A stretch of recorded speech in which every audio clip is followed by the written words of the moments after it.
Payong gipakita sa mga lumad sa Sarangani ang ilahang kultura, ang ritual ug ang ilahang mga maanindot nga mga sanina.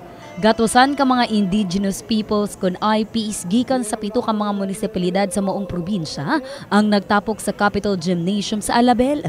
Kini aron isa ulog ang National IP Thanksgiving Day ug ang IP Month Festival. Gawa sa mga IPs ug ang ilahang mga lideres, miuban og sa ulog kanila ang mga opisyales sa Sarangani, bisan ang kasundaluhan sa 102nd Infantry Brigade Philippine Army ug si kanhing Gobernador Migs Dominguez. Base sa programa nila, daghang parte ang pagpakita og ilahang sayaw ug mga ritual. Tungod niini, ilahang gikalipay ang kasaulugan sa ilahang adlaw. Among gipasalamatan ang probinsyal sila Gob. Unsa mo kalipay karon, sir? Dako kay kong kalipay karon. Kay tungod nga nakita namo nga nagatapok ang tribo.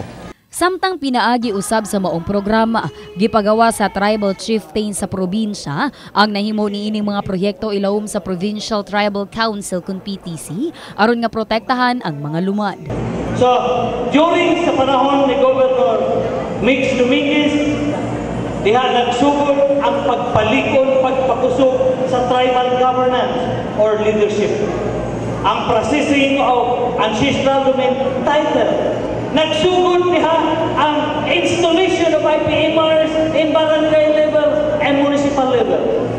Tibuok adlaw ang ilahang programa ug daghang mga aktibidades ang giandam alang kanila.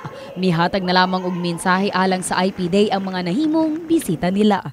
So, ang 102nd Brigade nagkig-og yon sa selebrasyon karong adlaw ang National Indigenous Peoples Month celebration, no. So sa atong mga kaigsunan na IPs, mahal na mahal namin kayo. We will never leave you.